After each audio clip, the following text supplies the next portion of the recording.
Okay, what's good, YouTube? Here we go. So as I said, this thing is not a tutorial. This is my boy. He's been rocking with me since I was in barber school.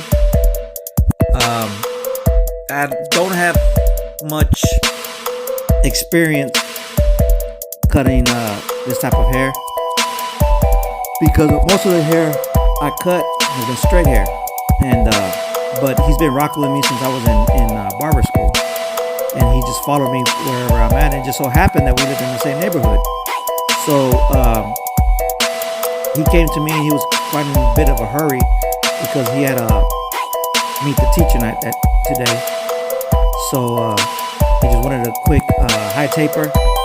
Usually I give him the works. I give him the haircut, the beard trim, the hot towel, the facial steamer. But like I said, he was in a big hurry. So all we did was just a high taper. So right here I'm just putting in my guidelines, and then I'm taking it down to about 1.5 all the way around with the grain. It's a 1.5 open. He doesn't like it too short. He likes it a little bit longer on top. So he usually gets a 1.5 open. So I'm just taking it down here. His hair is not really hard to fade in. Here in a little bit, you'll see me start my fading process, and then you'll see some lighting. You'll see like a line that it looks like I didn't fade out, but it's not. I got 2 ring lights, one on the back and one on the front, and every time he turns his head one way or another, it looks like a line, and I kept on trying to get it out, but it turned out it was just a shadow. It was not a line. That's why using your mirrors, like they say, is very important. And I'm still not in that habit. I still, being a new barber, I forget to check my mirrors. And that's one of the most key important things, man. I found out the hard way is checking the mirrors. You know, you check the mirrors or you'll be chasing shadows and everything else. The video camera, the one that I'm using right now, you know, check.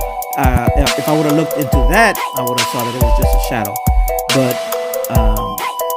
I didn't. So here I'm just starting the high taper. I'm just trying to blend it out right now, blending it up. He's a real cool guy. He's a dog trainer, and I want to get him to work with my dogs whenever he has time. He's really busy. He's a dog trainer. He coaches basketball. He's a real cool guy. Right here, I'm just fading out the lines, taking out the lines, and you know, I'm in the process right now. You know, still new and everything. I'm trying to find out what the best techniques are. I need to find my own, because if I try to, like, I watch a lot of videos and I know what a haircut should look like, so I try to mimic some of these barbers that are on YouTube, and you know, it's good to get some of that stuff and apply it to what you know, but at the end, eventually you're gonna have to find your own method, your own way of doing things. And that's where I'm at now. I'm trying to find my own way of doing things, because being new in this and trying to if you notice, watch when I get the clipper, watch how hard and how I hold the clipper, because I hold on to it for dear life. And I know that is just because I'm scared, or I'm fearful that I'm gonna the clipper's gonna slip and I'm gonna take off too much, or make a cut, or go somewhere. And I know I need to relax. I know I need to chill a little bit, because I'm just holding on to that damn thing like it's gonna jump out of my hand. And I know I got to find my own way of doing things, and I got to get out of my own head. And that's the biggest thing, because if you listen to a lot of these tutorials, a lot of them say the same thing. You make your guideline and you take it out. You make your guideline and you take it out. They don't show you or go step by step and teach you, you know, okay, I understand that, make the guideline, but taking it out is the hard part of it. what's the best process in doing so, or this and that. So what I found out was I took a lot of these methods that they give you, like you put in your first guideline with the clipper all the way open. I leave it there. I don't take it out all the way, and then I'll put in my next guideline with either the one. Just depends on the length that you do, either the one all the way open or the one closed. So I put in my next guideline, like I said, whether all the way open or all the way closed. And then I take out that one. I'll remove the bottom line with whatever. If I used it all the way closed, I'll use the half guard open and try to take it out with that. And if they don't do it, then I close it halfway. I try to take it out with that. If I don't do it, I close it all the way, and then I take it out. And then I'll take off the guard. I'll open it all the way and begin to fade down. And after the last part of it, that's when I take out my last guideline. That's the way I found that works out better for me, because I can see the transition going from dark to light instead of from light to dark. And that just works better for me. You see right there, no line. But if he turns his head a certain way, you'll see like a shadow, or looks like I left the line at the bottom of the taper, which I didn't. And a lot of times I tend to just work on it. And I had a seasoned barber, a friend of mine, just tell me, man, do your system, do what you're gonna do, and then leave it. Go to the next thing. And if you need to come back to it, then come back to it, because all you're doing is repeating steps over and over. That side or that portion of it is going to get irritated, and then you're going to think that you didn't do it right, or you didn't get out all of the shadows or the lines. So that's what I do. Like I said, I'm still in the process of finding my own way of doing things. Now, that's not to say not to watch videos or anything like that, because if anything, school did not help me. School gave me the knowledge to pass the test that I needed. They gave me the knowledge as far as the disinfecting part of it, because I'm very clean with my stuff.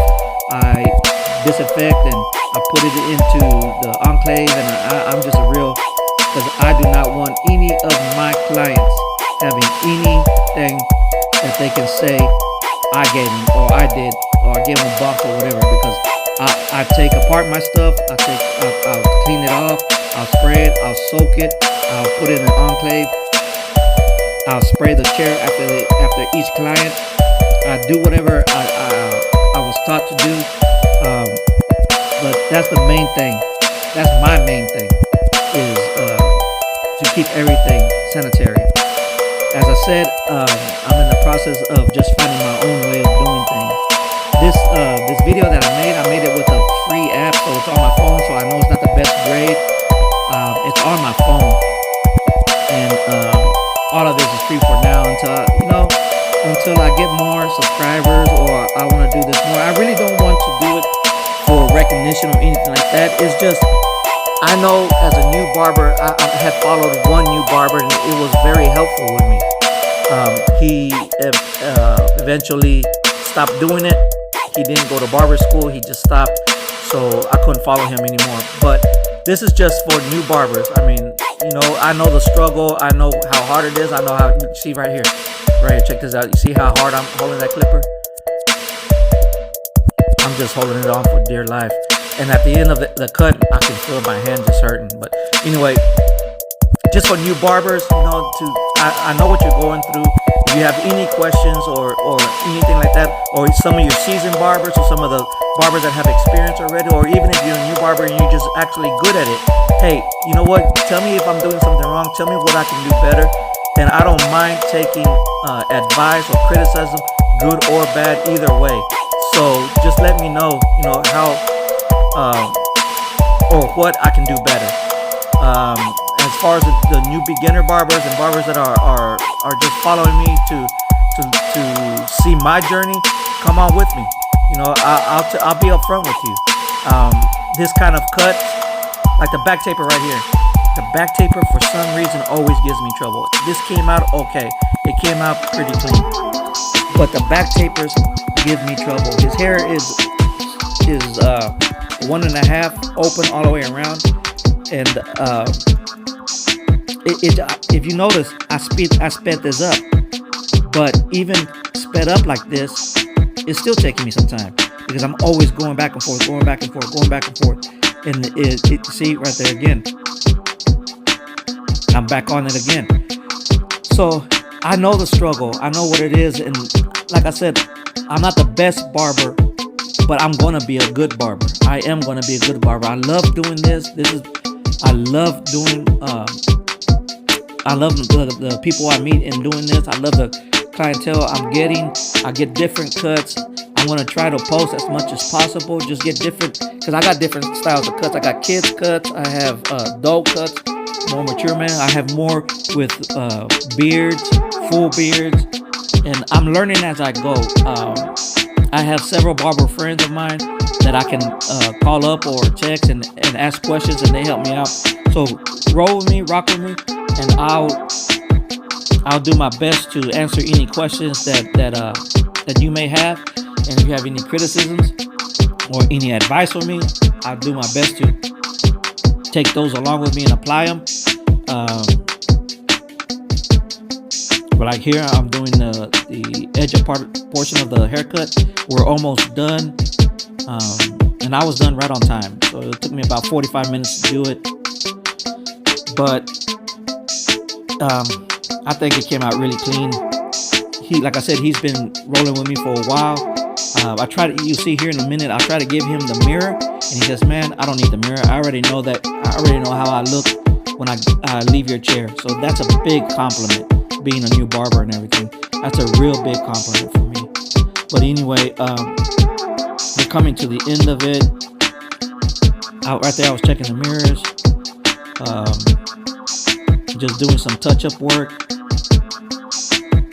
I saw a dark spot, so I'm trying to get it out.